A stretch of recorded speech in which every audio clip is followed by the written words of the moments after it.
Hello student, welcome on my channel. आज मैं आपके लिए हरिशंकर परसाई की जीवनी लेकर आई हूँ। तो आइए देखते हैं इसमें जीवनी में हम क्या क्या पढ़ेंगे। इसमें इनके जीवन के परिचय को पढ़ेंगे, प्रमुख रचनाएं, कहानी का संग्रह, निबंध का संग्रह, उपन्यास, साहित्यिक विशेषताएं और भाषा शैली। तो आइए सबसे पहले इनका जीवन परिचय देख लेते हैं कि इनकी ज़िंदगी कैसी थी, इनकी जीवन कैसे बचपन से लेके निधन होने तक किस तरीके का था। तो हरिशंकर परसाई का जन्म सन 1922 में मध्य प्रदेश में होशंगाबाद जिले के जमनिया नामक गांव में हुआ था। गांव में से प्रारंभिक शिक्षा प्राप्त करने के बाद वे नागपुर चले आए। उसके बाद नागपुर विश्वविद्यालय से उन्होंने एमए हिंदी की परीक्षा उत्तीर्ण की। कुछ दिनों तक उन्होंने वहाँ पे अध्यापन कार्य किया। इसके बाद उन्होंने स्वतंत्र लेखन भी आरंभ कर दिया।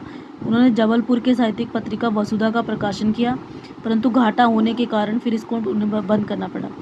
उन्होंने विषम परिस्थितियों में कभी हार नहीं मानी। सन 1995 में उनका निधन हो गया।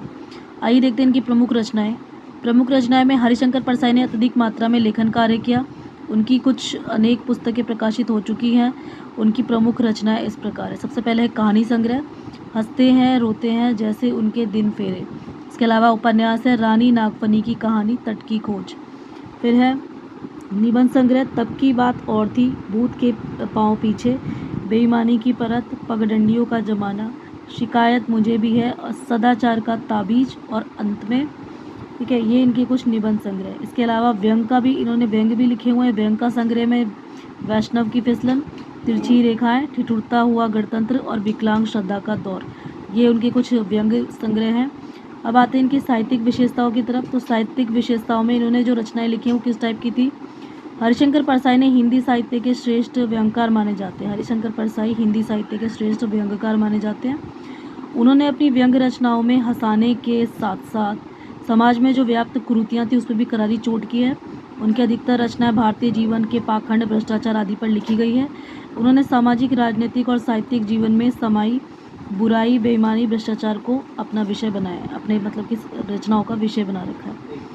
भाषा शैली, हरिशंकर परसाई की भाषा में व्यंग की प्रधानता है। उनकी भाषा सामान्य होते हुए भी रचना के अनूठेपन के कारण विशेष स्मारक क्षमता रखती है। उनके एक एक शब्द में व्यंग के तीखेपन को देखा जा सकता है। लोक प्रचलित हिंदी के साथ साथ उर्दू, अंग्रेजी शब्दों का भी उन्होंने खुलकर प्रयोग किया है। तो इस तरीके से आज हमने हरिशंकर परसाई की जीवनी कर ली है। आई होप बच्चों की वीडियो बहुत पसंद आएगी।